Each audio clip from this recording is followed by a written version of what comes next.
Alors voilà, dans cet exemple, vous êtes donc déclarant en sud, et sur les 7 levées à se partager, eh bien, vous en avez 5 qui sont sûrs. Vous avez 2 atouts, hein, pique c'est l'atout, 2 derniers atouts, et as roi dame de carreau, ça fait 5 levées. Le roi de cœur est encore en jeu, et il y a beaucoup de trèfles dans le jeu. Voilà. En flanc, vous avez encore 4 trèfles. 4 trèfles. Donc aucune possibilité d'affranchissement sur les trèfles. Vous avez 4 cœurs, dont le roi. La dame de cœur n'est pas maîtresse. Et vous avez tous les carreaux restants, les 6 carreaux. Voilà. Donc la question est, vous êtes donc, la main est au mort. La main est au mort. Et vous essayez de réaliser 6 levées sur les 7. Voilà, alors comment faut-il jouer? Alors je vais distribuer, puis on va jouer les cartes. Dans ce temps-là, vous réfléchissez.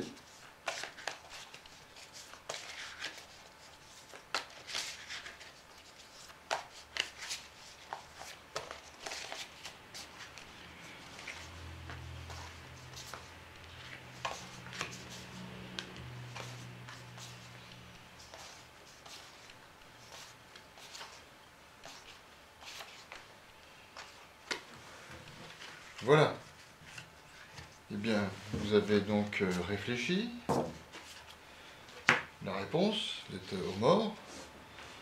Vous pouvez décider de tenter les carreaux 3-3, hein, roi, dame de carreau, as de carreau, et vous ferez effectivement 6 levées. Si les carreaux sont 3-3, le 3 de carreau sera maître de manière naturelle, hein, par la longueur. Mais vous pouvez vous donner une chance supplémentaire en essayant d'établir un squeeze carreau-cœur, en jouant trèfle, et on va réduire le compte. On va défausser cœur. On ne va pas couper, on défausse cœur. Ainsi, il restera 6 levées à se partager, et sur les 6, vous en avez 5. Et vous aurez réduit le compte, et vous serez dans une position squeezante. Donc, qu'est-ce qui se passe? Je joue trèfle.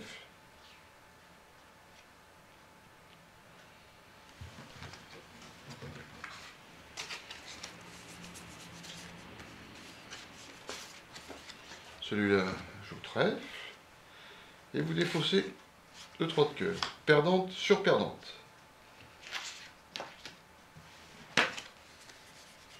Celui-là n'a pas de trèfle. Donc il va défausser un cœur. La première levée est passée. La main est à Est. Voilà. Alors, est-ce que va jouer Est? Bien, il peut jouer carreau, mais à ce moment-là, vous prenez du roi. Et pas de l'as, pour ne pas bloquer la couleur. Vous prenez du roi, et puis vous rentrez en main par trèfle coupé. C'est ce qui va probablement se produire. Peut-être qu'il va jouer trèfle. À ce moment-là, vous coupez tout de suite. Et puis, vous établissez votre squeeze de la même manière. Alors, mettons qu'il joue carreau. Voilà, il joue carreau. Voilà, carreau. Alors, à ce moment-là, vous ne bloquez pas la couleur, vous jouez carreau. Celui-là va jouer carreau. Vous prenez du roi.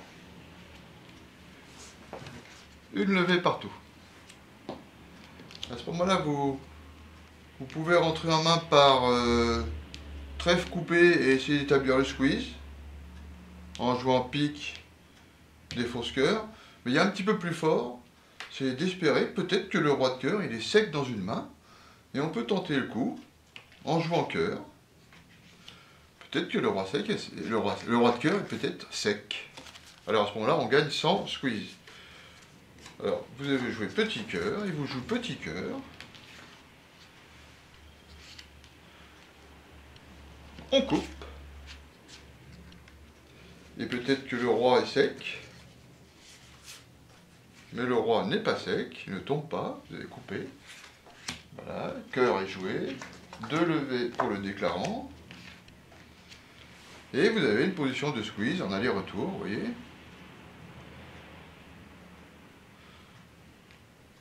As de carreau pour refaire, pour le retour, pour la menace du 4 de carreau communicante, à côté de la squeezante. Et la menace isolée est en face de la squeezante. Squeeze à 4 cartes. Donc vous jouez le 5 de pique. Si celui qui a 4 carreaux a aussi le roi de cœur, il sera squeezé. Si les carreaux sont 3-3 au départ, eh ben, il n'y aura pas de squeeze et puis on gagne naturellement. Mais regardez, celui-là n'a pas de défausse possible. Hein. On a déjà joué un coup de carreau, vous voyez, donc il avait 4 carreaux. Il avait 4 carreaux, il a le roi de cœur. Quand on lui joue le 5 de pique, il ne défausse pas le roi de cœur pour ne pas donner le coup tout de suite. Donc il défausse un carreau, obligatoire. Là vous avez une défausse automatique du 7 de trèfle, qui ne joue pas. Et lui, il peut défausser son trèfle, qui ne sert plus à grand chose. Voilà. Et comme un carreau est défaussé ici, dans la main qu'il y en avait 4 au départ, maintenant vous jouez dame de carreau, as de carreau, les 2 carreaux, et carreau maître. Le squeeze a fonctionné, vous voyez. Alors étudions ce qui se passe si on ne donne pas la main à l'adversaire, c'est-à-dire si on ne réduit pas le compte, on ne réduit pas le compte. Si par exemple on joue trèfle, coupé, alors celui-là va défausser cœur, comme obligatoire, parce que s'il défausse carreau, il livre le coup. Donc il défausse cœur, trèfle coupé, on joue l'atout en espérant squeezer, alors que le compte n'est pas réduit. Et vous voyez, lui, il a encore la défausse du valet de cœur obligatoire. Là, vous défaussez votre trèfle. Et maintenant, quand vous tirez les 3 coups de carreau, roi, dame de carreau, as de carreau, il fournit 3 fois. Et il garde le roi de cœur sec, le 10 de carreau, et vous lui donnez 2 levées. Vous lui donnez le carreau maintenant, et le roi de cœur, ou le roi de cœur et le carreau. Mais vous n'avez pas réduit le compte. Et il n'y a pas de squeeze lorsque le compte n'est pas réduit. Il n'y a pas de squeeze en aller-retour, de squeeze simple. Voilà, d'où l'importance de réduire le compte. Et là, c'était une réduction de compte sur perdante sur perdante. Voilà.